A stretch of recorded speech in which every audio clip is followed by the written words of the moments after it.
Tenzi nditungamire mukati mezviedzo mananda andibata ndimwedo dombo ndiwikende ndimwemo otungamire tenzi nditungamire semwana awonyara tamu Ungayara tinyanda mananda anomunzwa kanama atinyarara imwite tenzi wenyanza tenzi nditungamire aponda yasvika nyanza mananda aondityisa Andichina zororo Dotsamira kunemwika Kandinzwe eimi motiti Ninokuotungamira Kwazwai vateereri, tinomuchingamidzai kuchirongwa The Second Coming of Christ. Chamunopiwa naPastor Gift Rhodes weku-North Zimbabwe Conference of the Seventh-day Adventist Church pamwe chete naPastor Caston Betera weku-East Zimbabwe Conference of the Seventh-day Adventist Church. Mustudio nhasi tina Proclaim Rhodes ari kutiisira musign language. Mfundisi kwaisai vateereri. Vateereri tinokuchingamidzai kuchirongwa. Tinoda kutenda hurukuro yedu yatiinayo nhasi ine musoro wenyaya unoti kufa nekumuka. Kufa nekumuka. That's right. Takamboita zvidzidzo zvakada kudaro mufundisi. Yes. Icho chidzidzo chedu chatapedzera kuita mufundisi. Nemi vateereri taitotaura nekufa nekumuka kwaJesu. Okay. Patakaona isusu kuti Jesu akanyatsofa zvemashuwa-shuwa.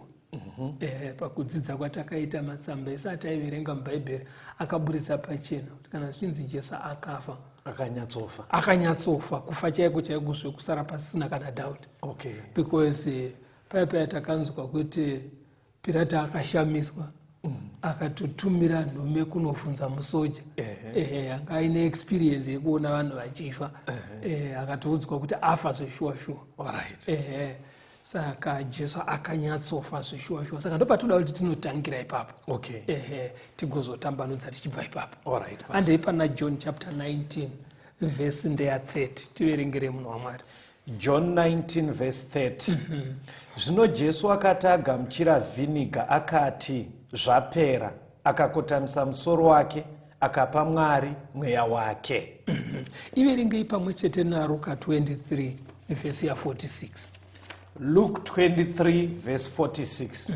Zvino Jesu akadana nenzwi guru achiti, Baba, ndinoisa mweya wangu pamaoko enyu. Akati areva izvozvo, akaburitsa mweya wake. Bhaibheri panapa riri kutiisira pachena kuti Jesu akabudisa mweya wake. Right. Kumwe kwacho kuri kunzi akapa Mwari mweya wake. Okay. Amene kuti zviri kukujekera here mufundisi kuti pakafa Jesu musi weFriday aroverwa pamuchinjikwa mweya wake wakabuda ukaenda kuna Mwari. Saka maybe handisi kuziva mafambiro amuchaita. Ndiri kunyanya kusangana nemibvunzo inenge ichiti pastor munhu anofa zveshuwa asi mweya wake unoenda kupi? Alright. Handizive zvinenge zviri mupfungwa dzavateereri but vanoda kupanzwisisa ipapo pekuti mweya unoenda kupi because panoita kunge vanenge vachikoshesa kuti mweya iwoyoyo ndiye anonyatsonzi munhu. Alright. Ameno pamwe zvichakavhwa muchidzidzo chenyu but mupakavhe ipapo. Alright. Pekuti mweya womunhu unoenda kupi? Tiri kunzwa kuti waJesu wakaenda kuna Baba. WaJesu anoti ndakukupai mweya wangu pamaoko enyu. Okay. Right. Imwe yobva yati akapa Mwari mweya wake. Yes. Saka akabudisa mweya wake ndo kwaitova kufa. Kubuda kwaita mweya. Okay. Asi pobva pati wakaenda kupi mweya ndo mubvunzo wamuri kubvunza. Na zviri kutaurwa panapa zvinonowirirana nezvinotaurwa pamafiro anoita vanhu Solomon achitaura kuna muparidzi kuti mafiro aJesu waya ndo mafiro zvakaitika kumweya wake kuti wakaenda kuna Mwari ndo katsananguriro kanoita muparidzi mubhaibheri. Muparidzi chapter 12 verse ndeya 7. Muparidzi 12 verse 7. Guruva risati radzokera kuvhu sezvarakanga rakaita, uye mweya usati wadzokera kuna Mwari wakaupa. Right. Panapa mukatarisa tiri mundima iyi pari kutaurwa nenyaya yekufa kwemunhu. Asi pamenisheniwa zvinhu zviviri, panzi guruva nemweya. Anditi mazviona zvinhu zviviri izvozvi tinonozviwana kuna Genesis chapter 2 pakasikwa munhu. Regai tinzwe pavhesi ya 7. Genesis 2 vhesi ya 7. Jehovha Mwari akaumba munhu neguruva revhu, akafuridzira mweya weupenyu mumhino dzake, munhu akava mweya mupenyu. Saka panapa tiri kuudzwa masikirwo akaitwa munhu, kuti Mwari akatora guruva revhu ndokuumba muviri. Iyo miviri yatinayo yakaumbwa neguruva revhu. Body inoyi unoziva kuti chero ukadai so pamusoro andiriona kukwenya kwandaita chii chiri kuitika pamakwenya paruoko apo pari kuita kashena iguruva riri kumbomuka iro riri. Chero munhu wageza, chero wazora mafuta erudziba ukamara unotoona kuti paritomarika iguruva rinenge richibuda. Kuratidza kuti miri yedu zveshuwa yakagadzirwa neguruva. Anditi wazviona. Saka muviri waumbwa neguruva kuti utange kurarama kuri kunzi Mwari akafuridzira mweya weupenyu. Anditi wazviona. Saka mweya weupenyu uya ndo unozoti pakufa manje unobuda. Kubuda kwaunoita uchiparadzana nemutumbi ndo panonzi munhu afa. Ndakunzwa vateereri amenoti mapabata zvakanakira pataurwa namufundisi pavari kuti Mwari akafuridzira mweya weupenyu. Mufundisi, mweya mupenyu yakauti mweya weupenyu. Ikoko tiri kuendako. Asi ndatoda kungoti pajeke bedzi kuti pakufa pane zviri kuparadzana. Guruva nemweya zvakabatanidzwa naMwari paaisika munhu. Saka muviri waumbwa waapa kuti utange kurarama wakaiswa mweya weupenyu. Saka mweya weupenyu uya paunobuda anzi unodzokera kuna Mwari kwawakabva. Ndo zvakaitika pakafa Jesu. Akati ndakuisa mweya wangu pamaoko enyu kureva kuti mweya wake waimuraramisa ari munyama wakadzokera kuna Mwari. Saka ndo zvinongoitawo vanhu pavanenge vachifa. Ndo zvatsigirwa namuparidzi. Saka maburitsa pfungwa yekuti kafiro kakanyatsoita Jesu ndo mafiro anoitawo vanhu. Kuparadzana kwemuviri nemweya weupenyu. Anditi wapabatana. Rega tiende pane mubvunzo sekutaura kwamuri kuita mufundisi kuti vanhu vanoramba vachibvunza kuti saka mweya wemunhu unofamba sei, mweya wacho unoenda kupi. Nekumwe kutaura vanhu vanenge vachiti ivo panofa munhu kana bhaibheri richiti mweya wake unodzokera kuna Mwari, saka ndo zvinoburitsa pachena kuti munhu anoenda kudenga. Anditi wapabatana. Saka pfungwa iyoyo inogadzirika kana tichidzidza shoko rinonyatsojekesa kuti pagadzirike kuti kuenda kwaita mweya kudenga kuna Mwari ndiko here kuenda kwaita munhu afa uyu kudenga. Panojeka ipapo. Tibatsirei pastor. Verengai John 20 vhesi ya 17. John 20 verse 17. Jesu akati kwaari, usandibata nekuti ndichigere kukwira kuna Baba vangu, asi enda kuhama dzangu uti kwavari, ndinokwira kuna Baba vangu naBaba venyu, kuna Mwari wangu naMwari wenyu. Musi weSunday makuseni Jesu akafa iri Friday. Akafa Friday. Achibva azomuka Sunday makuseni. Musi weSunday makuseni paanomuka Mary anenge ndo patinosangana naye ari kuguva. Saka Mary paanoona Jesu adaidzwa paya payatsonzwa kuti ndiye Kristu wandiri kutsvaga, anoda kumhanya kuti anomumbundira. Jesu anobva ati usandibata. Manzwa chikonzero. Ndipaverenge futi. Jesu akati kwaari, usandibata nokuti ndichigere kukwira kuna Baba vangu. Nekuti ndichigere kukwira kuna Baba vangu. Ndiyo yaari kupa serizini. Right. Saka Jesu paakafa musi weFriday, mweya wake wakaenda kuna Baba. Anditika sekuenda kunongoita mweya kuna Mwari panofa munhu.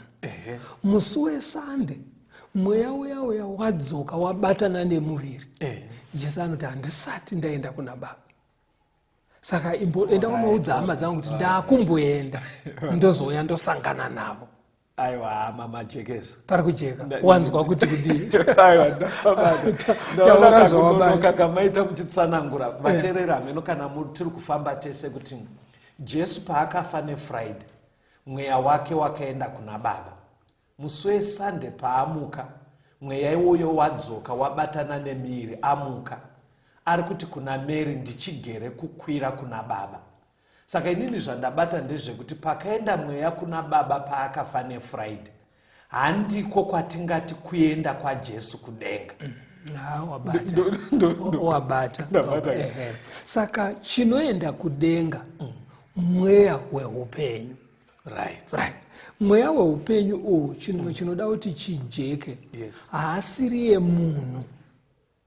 Nekuti Jesu ari kuti mweya waive kudenga nditika asi ari kuti handisandaenda. Kureva kuti kuenda kwakaita mweya kuna Baba haasiri yeJesu akaenda kuna Baba. Saka kuenda kunoita mweya wemunhu kuna Mwari paanofa hakusiriko kuenda kudenga. Hatiti munhu iye aenda kudengayo. Saka zviri kubuda pachena kuti mweya uyo hausiriwo munhu. Mupabata. But pastor pakajeka muzotibatsira handize mafambiro amuchaita nechidzidzo. Pane kaemphasis kanoitwa nevanhu kekuti wake. Mino kana muchimbosangana nazvo pakuti kuti mweya wake zvekuti chinobva chaita unge chinhu chiri kutonyatsoratidza kuti uyu ndirwodzi. Ukanzwa matsananguriro evanhu vachiti mweya wake wacho inobva yanyatsoratidza because vamwe vanobva vati aiwa musadaro munomukanganisa kufamba vachireva mweya womunhu abuda uya. But kana muchidzidza kubhaibheri mayo rinoisa pachena kuti chiri kunzi mweya weupenyu muchirungu inonzi breath of life. Kureva kuti simba rinopa upenyu, kufemera kunoraramisa. Saka Mwari akaumba muviri ndobva aisa simba rinoraramisa mumuviri. Simba rinoraramisa riya ndiro unonzi mweya weupenyu. Maybe rikatiende pamberi. Mirai pasi musati mafamba. Ndoda kuti mumboitaura nechirungu. Okay. Alright. Ndoda kuitira vaningina vangu vamwe vari kutozvinzwa izvi. But uchishandisa bhaibheri rechirungu pastor rinenge richiti pakasikwa munhu pamaverenga pana Genesis 2:7 paya panenge pachiti Mwari akaumba munhu with the dust of the ground. Ndobva aita breathe maari the breath of life. Mabhaibheri anoti spirit. Munhu ndobva a soul.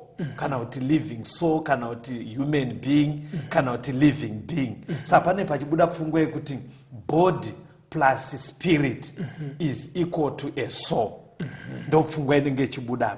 Saka imbotaura zvamataura izvo muchitraya kuisa mavara echirungu aya kuti tifambe nevechidiki. Saka body ndo muviri uno. Spirit ndo simba riya rekuraramisa rakabva kuna Mwari. Saka zviviri zvabatana izvi the union combination yacho zvichibva musimba rekusika raMwari panobuda munhu mupenyu ndiye living soul kana kuti living being. Saka ndoda kuti muchibatsira manje kuti saka panofa munhu spirit zvakamira sei. Rambai muchichandisa vare kuti spirit. Munhu paanofa manje spirit iya iri kunzi the breath of life kana kuti mweya wekuraramisa inobuda yoenda kuna Mwari. Saka chabuda mumunhu ispirit yanga ichita kuti tive nemunhu mupenyu. Saka hapasisina munhu apa. Simba riya tingatore semuenzaniso magetsi. kana wakabayirira aini paadapta neredhiyo ichirirawo uchiaina, right, ukaswicha off adapta iya ukadzima kumadziro, aini neredhiyo zvinodzima. Ndizvozvo. Asi simba remagetsi ranga richiuya nemutambo richienda muredhiyo neranga richiuya nemutambo richienda muaini, kana wadzima hakusisina uku, ndosaka zvichidzima izvo. But haugone kuenda kumadziro kuya kwaari kubva magetsi wonoti iri ndo simba ranga riri muaini, iri ndo ranga riri muredhiyo. Hazvidaro hatizvo. Saka kudzokera kunoita simba kuna Mwari ka harisi kuenda mweya uya spirit, haisi kuenda sacaston. Kunzi Caston auya, Mavis auya, aiwa. Isimba rangodzokera muna Mwari, munova ndo mumanyuko maro ndo musosi maro. Saka spirit haasiriye munhu. Alright, pastor. Pajeka nditi. Very good. Rega tinzwe tisati tanzwa kambo tiverengere Genesis 2 verse 16 na 17 na Genesis 3 verse 2 kuenda pa4. Genesis 2 verse 16 to 17. Jehovha Mwari akarayira munhu achiti, ungadya hako miti yose yomunda, asi muti wokuziva zvakanaka nezvakaipa usaudya, nokuti nemusi waunoudya uchafa zviro kwazvo. Genesis 3 verse 2. Mukadzi akati kunyoka, tingadya hedu michero yemiti pamunda, asi kana iri michero yomuti uri pakati pomunda, Mwari wakati regai kuudya kana kuubata, kuti murege kufa. Nyoka ikati kumukadzi, haungafe zviro kwazvo. Now pane vanhu vaviri vari kutaura panapa. Mwari akasika munhu, right, anoti unofa zviro kwazvo. Okay. Kurava kuti uchafa zvemashuwa-shuwa, zvedi zvekunyatsoona kuti apa pafiwa. Satani asina kusika, oti hamunyatsofe, muchangofa mbichana. Right, mapabata. Right. Saka pane kachitsotsi karipa papa kanoda kungwarirwa. Because kana akasika anonyatsoziva kuti nekasikiro kandaita munhu anogona kufa, anofa. Asina kusika uye achiti aiwa hamunyatsofe, panoda kungwarirwa ipapapa, muchaona patinoenda mberi panoda kuchenjererwa vateereri. Vateereri ngatirambe tiri pachirongwa timbonzwa kambo.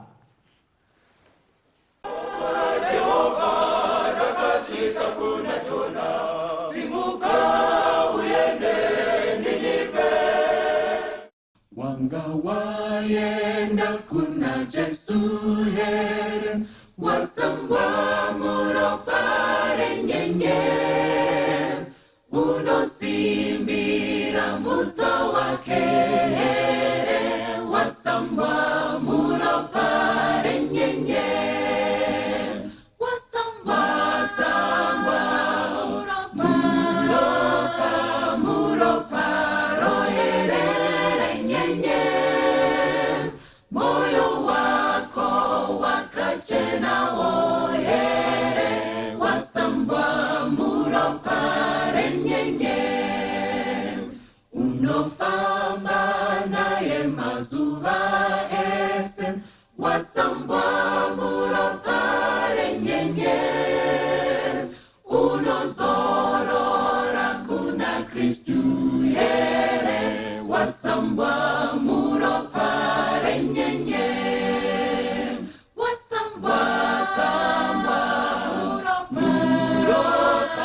muroparo here nyenye, moyo wako wakachena oyere, wasambwa muropare nyenye, rasanguo iyo inechitema, usambwe muropare nyenye, kune tsime iyo inowerera, sambanyi muropare nyenye,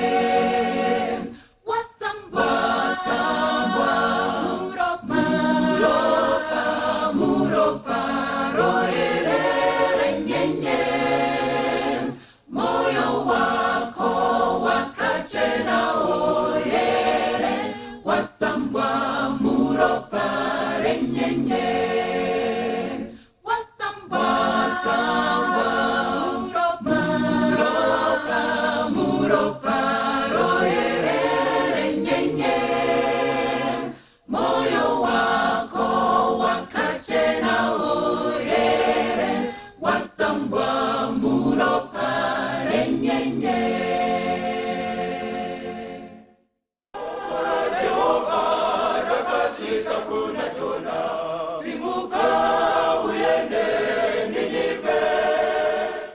Tinomchingamidzai vateereri, tiri kuenderera mberi nehurukuro yedu kufa nekumuka.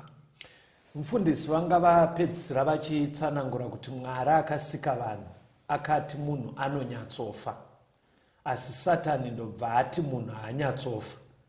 Mufundisi mamati pane kachitsotsi karipo? Tati pane kakuvandirana karipo. Kachabuda muchaona patiri kuenda mberi nehurukuro yedu. Kanenda kachinyatsobuda kuti nemhaka ye uyo akasika anonyatsotaura chokwadi chaicho kuti munhu anofa, ndo zvinotoitika. Ende zvishuwa kana Pirato paya paakashamiswawo akatotumira munhu musoja akati aiwa afa zvishuwa, atoone nguva afa, kureva kuti munhu anonyatsofa zvishuwa. But imemberi kuti hamunyatsofe, ane chaari kuvandira, kutovandira kwatiri vanhu. Saka panoda, ndosaka ndati panoda kungwarirwa, but muchaona patiri kuenda mberi nehurukuro yedu. Andei pana John chapter 20 verse ya 19 na 20. John chapter 20 verse 19 na 20. Zvino ava madeko pazuva iro rokutanga revhiki, mikova yapfigwa pavakanga vari vadzidzi nekutya vaJudha. Jesu akauya akamira pakati pavo akati kwavari, rugare kwamuri. Zvino akati areva izvozvo, akavaratidza zvanza zvake nerutivi rwake. Vadzidzi vakafara vachiona Ishe. Now Jesu akamuka nemuviri chaiwo. Zvekuti muviri waakamuka nawo musi wesande, waakazoenda nawo kwaive nevadzidzi, ndo muviri waakaroverwa nawo pamuchinjikwa. Saka ari kunzi musi wesande manje asvika pavari akavaratidza maoko neparutivi. Chaaida kuti vaone aivaratidza mavanga anga akuvadzwa aya paKalvari. Anzi ivo vakabva vagutsikana vakati ashuwa ndo tenzi ava.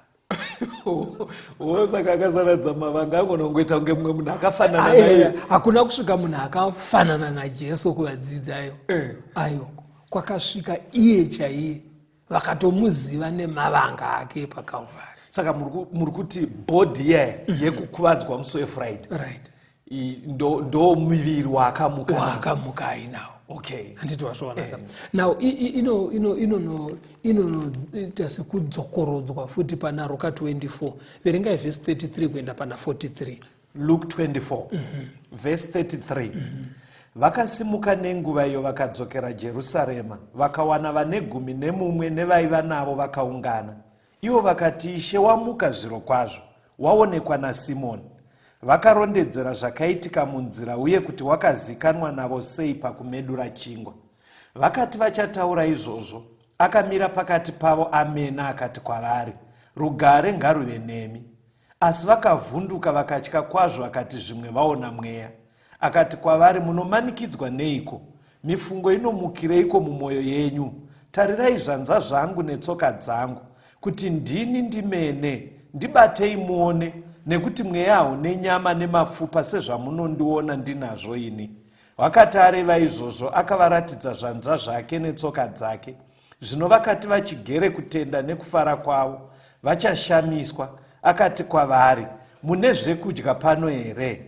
Vakamupa nhindi yehove yakagochwa, akatora akadya vachizviona. Now Jesu haana kumuka segoritoto kana kuti dzimu dzangara. Wakamboona anonzi madzangara dzimu, yengoti munogona kutoona sekuti muri kusangana nemunhu akafa akavigwa ruzongoti nyangara.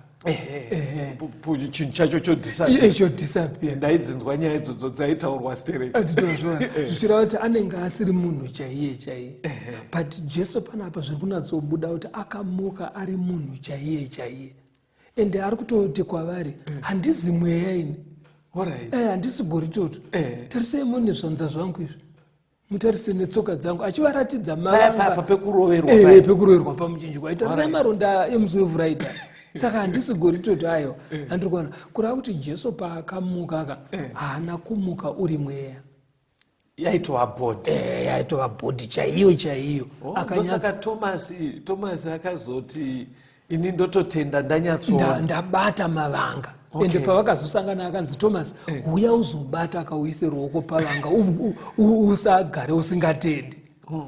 handiti wapabata. Saka yaive wei yekuti vanyatsoona kuti ndiye uya kwete akafanana naye. Zvazvisiri zvemasaramusi ayo kwai kutomuka chaiko kuri real. Hanzi akatodya. Akatodya. Saka inenge yatobhoti ngozi kapa kutoita zvekudya ibhodi chaiyo. Handiti wazwanaka. Saka panapa tiri kutarisa pamusoro paJesu.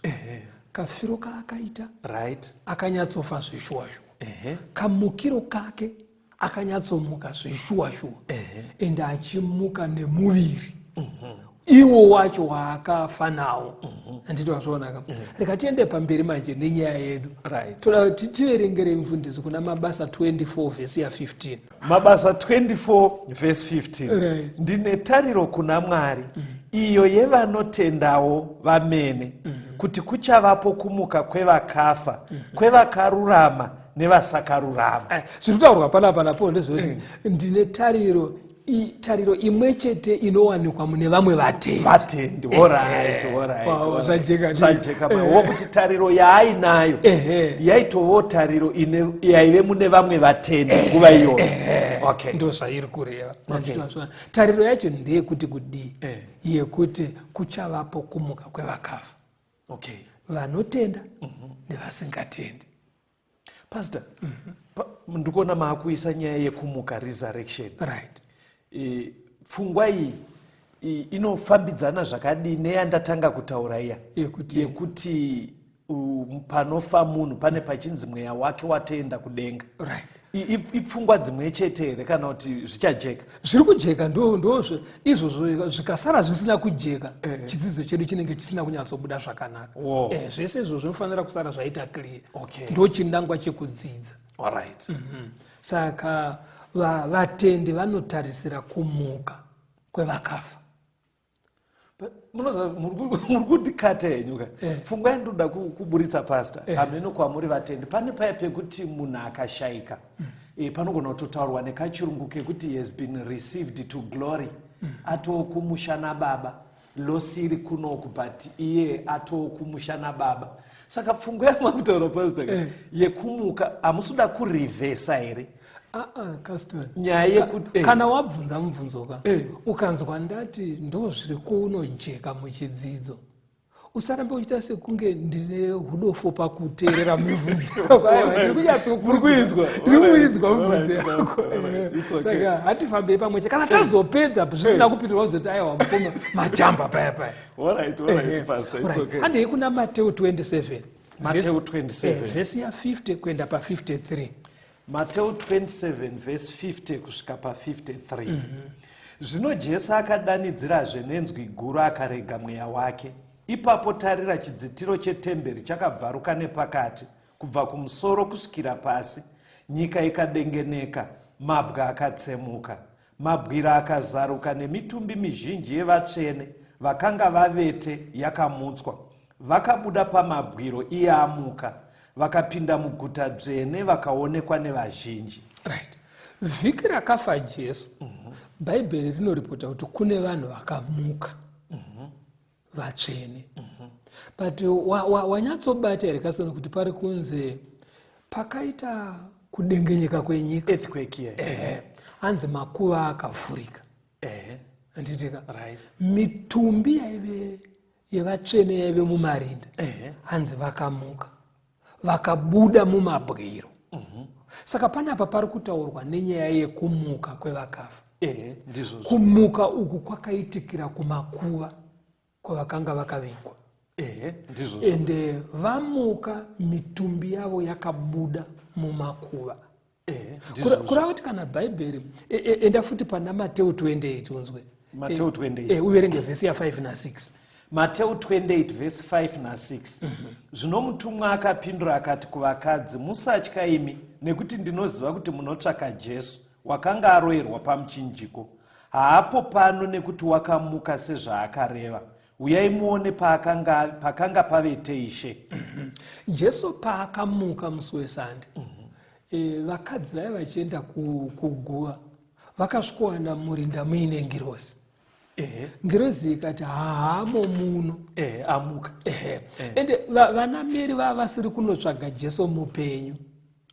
vainotsvaga chitunha chake kuti vazore mafuta patsika yekuviga vanhu vakafa, but vakasvika atomuka.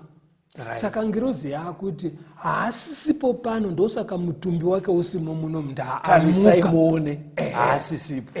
Kureva kuti Jesu futi paanomukaka zvinoitikira kuguva, muviri wake wobva wabuda muguva. Saka avafuta vanhu vakamuka miri yavo yakabuda mumakuva.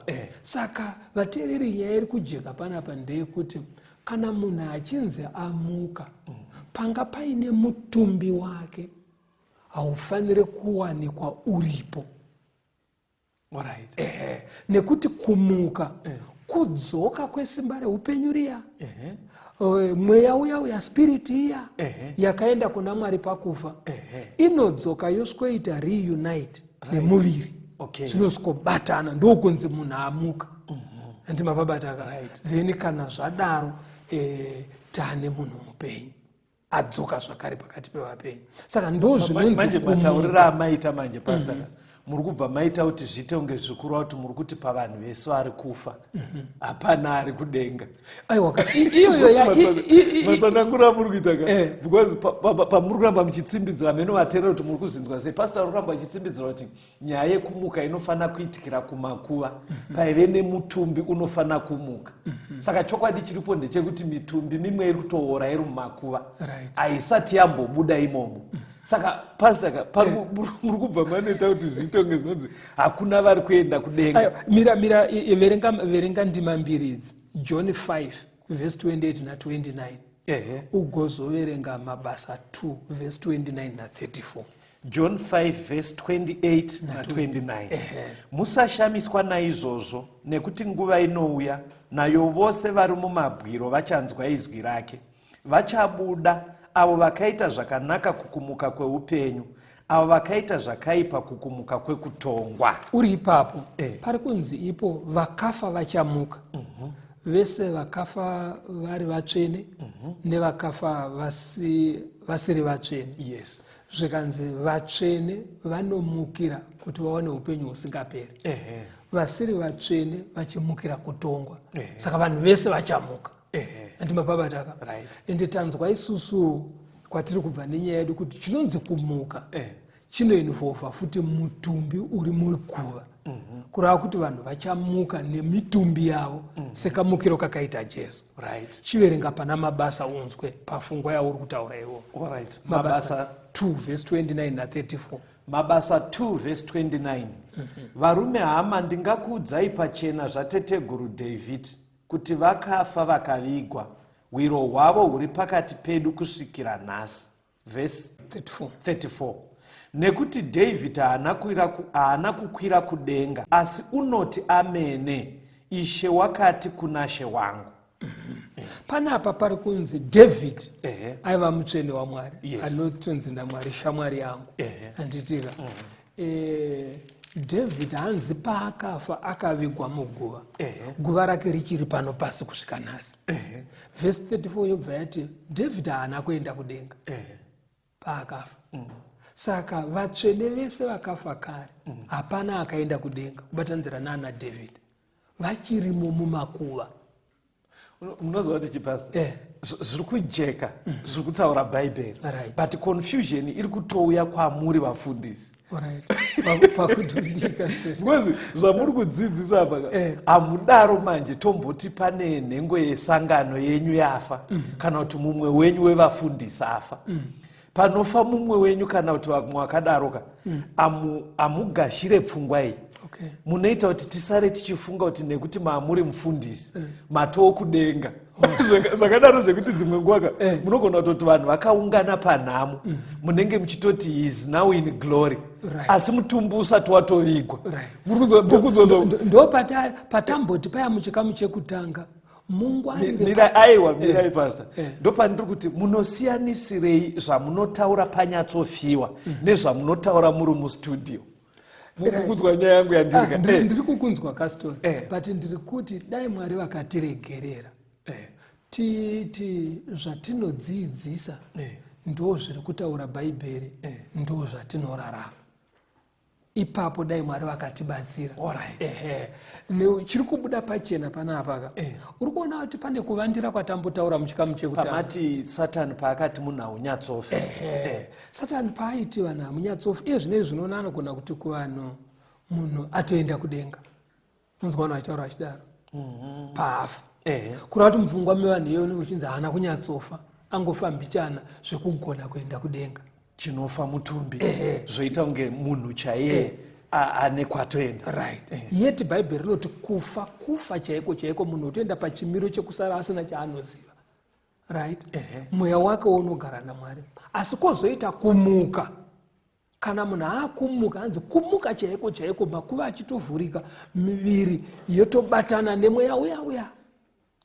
Zvisinei kuti muviri wacho wanga waparara zvakadii, Mwari ane simba rekusika rekudzora muviri pamwe chete.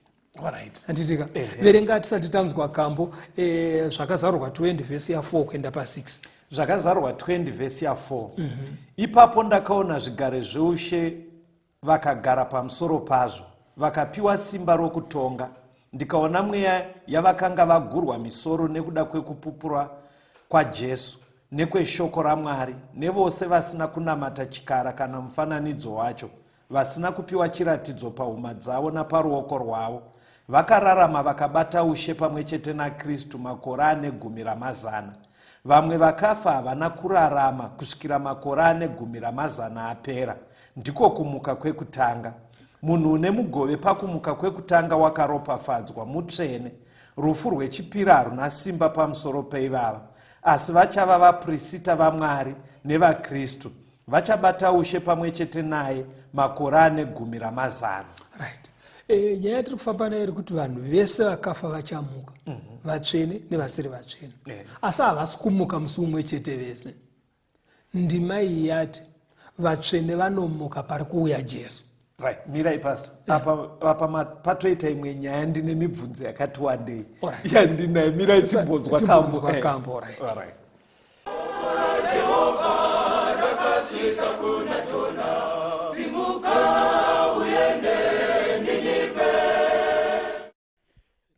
Zuva tichaenda kumusha wembiri, takapfeka nguo chena nekorona chene, tichakwira takananga kudenga kopenya, tonoimba nengirozi tese.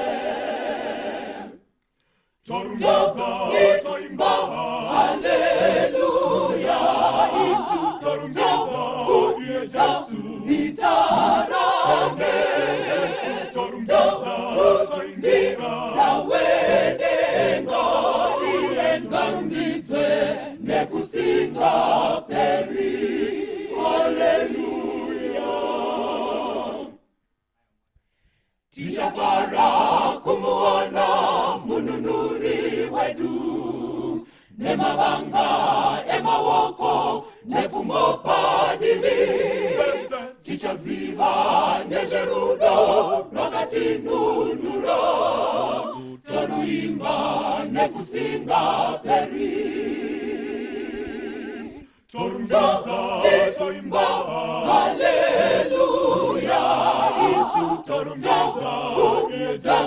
zitara toimbira zawedenga iengarumbidze nekusinga peri. Haleluya.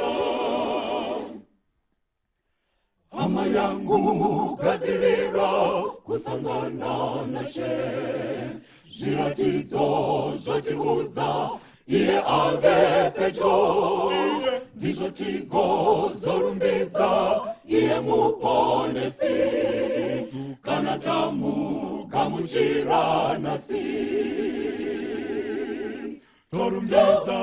Toimba haleluya, Isu torumbidza zitara Jesu torumbidza toimbira zawedenga iengarumbidzwe nekusinga peri. Haleluya.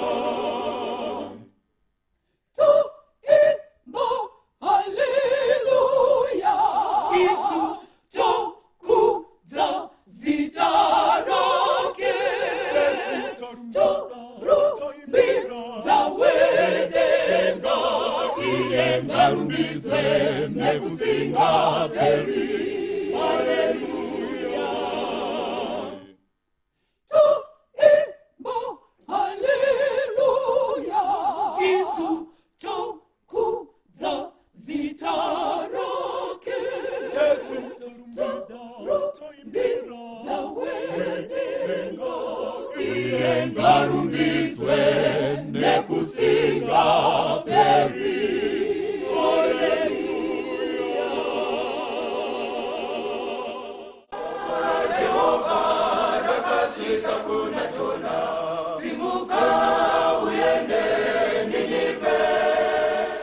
Tomuchingamidza vateereri tichienderera mberi nehurukuro yedu kufa nekumuka. Right, pandandati panoda kuti mutitsanangurei zvakanyanya. Right. Takamboita chidzidzo ichi vateereri kana muchiri kuyeuka chaitsanangura zvekuti gehena riri kupi. Saka pastor patapedzisira kuverenga kuna zvakazarwa 20 verse 4 to 6 panenge pataurwa zvemarumuko mairi nenyaya ye1000 years. Muchidimbu tsanangurai nyaya iyoyo pastor. Pari kunzi ipo panouya Jesu ari kusvika kuine vanhu vakafa vachitenda. Vanhu ivavo vanomuka. Right. Vakafa vachitenda. Right. Kuna vaTesaronika pakudzidza kwatakaita kuya kwakanzi kuchapter 4 vanenge vari vapenyu vachitenda vanobva vabatana nevamukava. Vamuka vanga vakafa vachitenda vonosangana mudenga mumakore naJesu voenda. Right. Right. Kwavanoenda ikoko vanonoita 1000 years vari kuparadhiso kudenga. Right.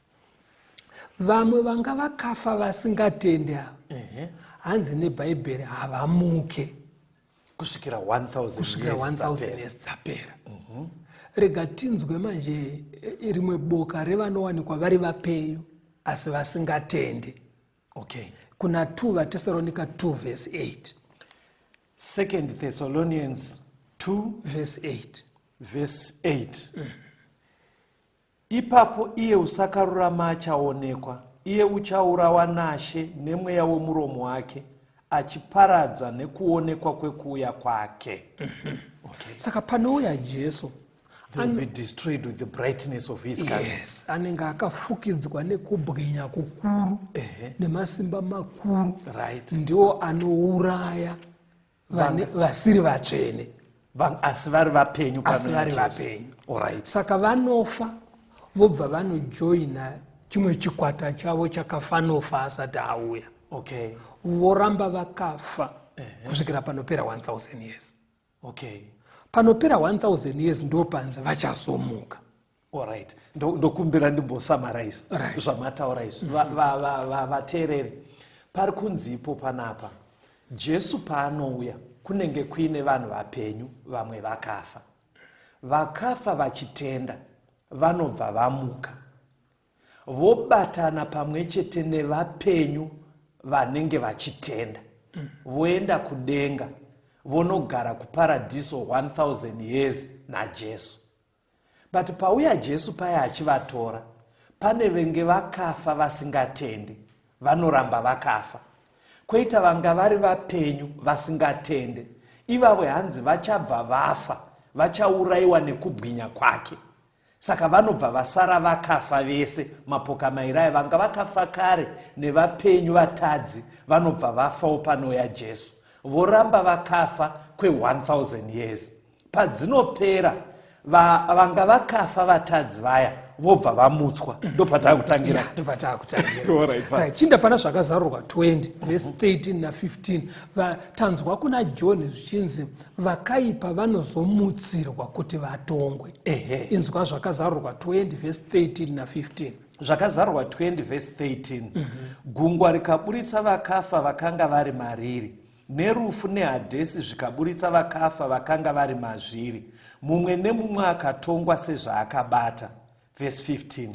Zvino kana munhu akawanikwa asina kunyorwa mubhuku youpenyu, wakakandirwa mudziva remoto.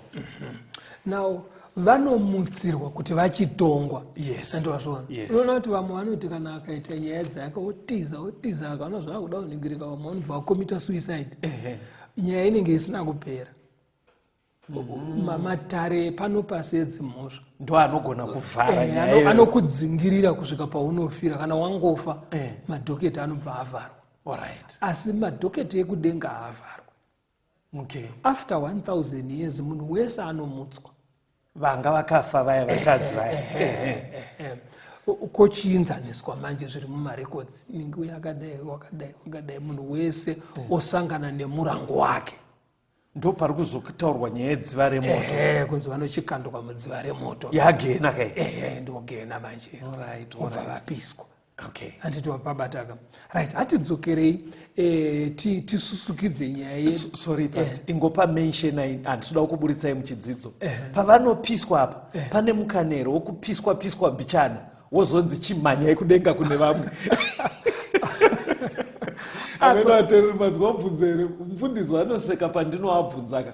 But zvinhu zvandotosangana nazvo ameno kwamura. Musati mainzwe here pfungwa yekuti munhu anogona kumbobvuraudzwa mbichana zvichienderana nezvitadzo zvake, but ozonzi chimhanyai kudenga kuna vamwe.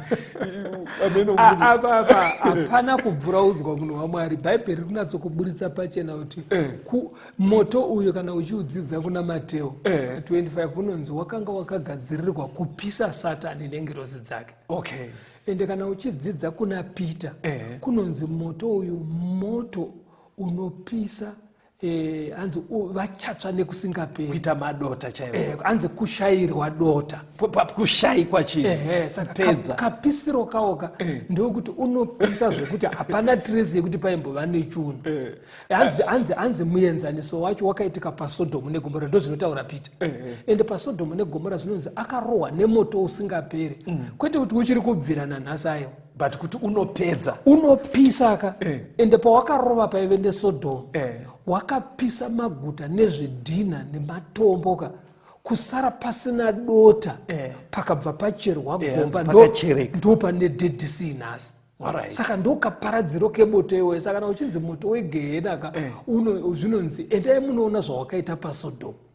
Wakapedza zvese. Une hasha dzekuchera gomba. It's okay, takamboita chidzidzo ndanangobvunza mufundisi watereri because ndozvati pfungwa inogona kwayakatangwa nevafundisi vanoshereketa. Inenge iri nyaya yekuda kuti munhu asara achinzwa zviri nani. Kuti ndichangobvuraudzwa ndichazongorangwa mbichaendaenda kudenga. Ipfungwa yemusikanzwa iyoyo haiwanikwe mubhaibheri. Ngatifambei pasi. Ande pana 1 John 3 verse 2. 1 John 3 verse 2. Vadikanwa zvinotiri vana vaMwari uye zvichigere kuratidzwa kuti tichazovei. Tinoziva kuti kana achizooneswa isu tichafanana naye nekuti tichamuona sezvaakaita. Hanzi mogona kunetseka kuti imi tichanyatsoita sei but pakumuka apa vanhu muchinetseka. Zvikanzi zvichigera hazvo zvabuda pachena. Okay. Asi zvatinoziva ndezvekuti tichafanana naJesu nekuti tichamuona sezvaakaita. Saka zvaanenge ari ndo zvatichave. Okay. Urikuona mabudira iri kuita. Iri kuti zvaanenge ari Jesu ndo zvatichave. Apa haisiri kutaura vamwe vanhu vese. Yakutaura vatsvene manje. Ndo vari kunzi ndo zvaticha kurea vari kusaidi kwaJesu. Vari kusaidi kwaJesu manje. Kuti paanouya paya paanzi tichafanana naye. Handitozvoona ka. Rega uone zvaaive. Zvaakaenda ari nezvaari nhasi. Pana Mabasa 1 verse 9 kuenda pa11. Mabasa 1 verse 9 kuenda pa11. Zvino akati areva izvozvo akakwidzwa vachitaririra, gore rikamubvisa vakasazomuona. Zvino achitarisisa kudenga iye achikwira, tarira varume vaviri vamira nawo vakafuka nguo chena. Ivo vakati, imo varume veGarirea, makamirireiko makatarira kudenga? Uyu Jesu akabva kwamuri akakwidzwa kudenga uchauya saizvozvo sezvamamuona achienda kudenga. Now Jesu panapa akaenda kudenga nemuviri. Yes. Uya waakamuka nawo uya. Ngirozi dzikatosvoti iyeyu Jesu muchirikiro kuti this same Jesus. Okay. Iyeyu aenda achadzoka futi semaendera aita ndo madzokera achaita. Okay. Handiti wazviona. Saka Jesu watakamirira akatoenda zviri literal amenoti varairo rushona ndoti akatoenda zvinotobatika chaizvo chaizvo kutoona kuti uyu ari kuenda nemuviri wake chaiwo chaiwo. Saka pari kunzi ndokudzoka kwacho futi kureva kuti achadzoka zviri literal nemuviri wake. Alright. Saka paanodzoka ndopanzi naJohn tichange taita sezvaari, tinenge takafanana naye. Iye akaenda nemuviri, achadzoka nemuviri. Saka zvazvinoreva ndezvekuti kufanana naye ndekuti nesuwo tichange tiine muviri. Andinozviona. Saka kudenga kana zvichinzi vanhu vachanodya pamuti weupenyu, haungadye uri mweya, mweya hauna rurimi, haunganakirwe unotsenga sei. Handiti wazvionaka. Tichanomuona mweya hauna maziso. Handiti wazvionaka. Because kunotonzi futi nzira dzeko ndedzendarama. Kutora pane paida kufamba pachitotsikwa, saka unogotsika sei uri mweya. Right. Saka chindimadzira apa pasi. Pane pfungwa iyi vateereri, patinoita zvirongwa ndinotenda tinofara nefeedback imwe yamunoisa kwatiri nemibvunzo iripo. Pane zviri kuitika mazuva ano munyika zvinosanganisira nyaya dzemapandemic nezvimwe zvinovhundutsa vanhu. Saka pane mibvunzo iri kugara ichiuya pasi yekuti vatendi nevateereri vanenge vaine mubvunzo. In summary vanenge vachiti, nhai vafundisi, asi rapture yatosvika here? Maunzwa mubvunzo wacho ameno zvavanenge vaona kwavari zvoita kunge zvinodyara mubvunzo wekuti nhai vafundisi, asi rapture yatosvika here? Ibva wawedza kutsanangurira vateereri kuti kana vachiti rapture vanenge vachirevei. Alright. Mibvunzo iyi painenge ichiuya pavanenge vachiti rapture, ipfungwa yekutiyo nyika painenge yakunyanya kuswedera kuperiodi ine marwadzo, ine tribulation, pane pfungwa inenge ichinzi Mwari haasi kuzotendera vatsvene kuti vasangane nematambudziko iwayo. Saka Mwari achabvuta vatsvene zvisingaonekwe neziso, zvekuti munozongoshaya vamwe vatendi vabvutwa naJesu, anongouya ovabvuta chiverevere vobva vaenda kudenga.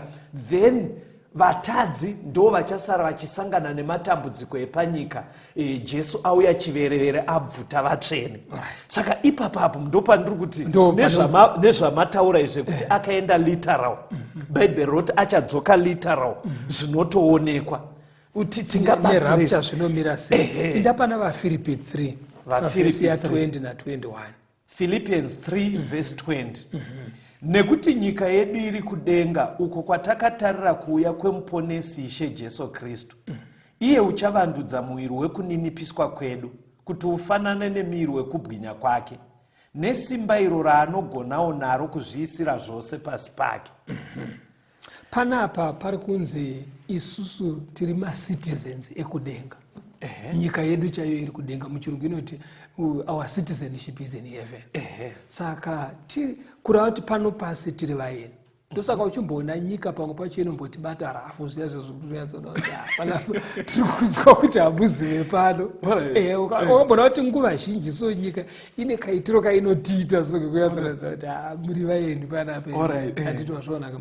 Asi zviri kunzi manje Jesu paanouya anosvikochinja miviri yatiinayo iyi yofanana nemuviri waainawo iye. Handiti wazvionaka.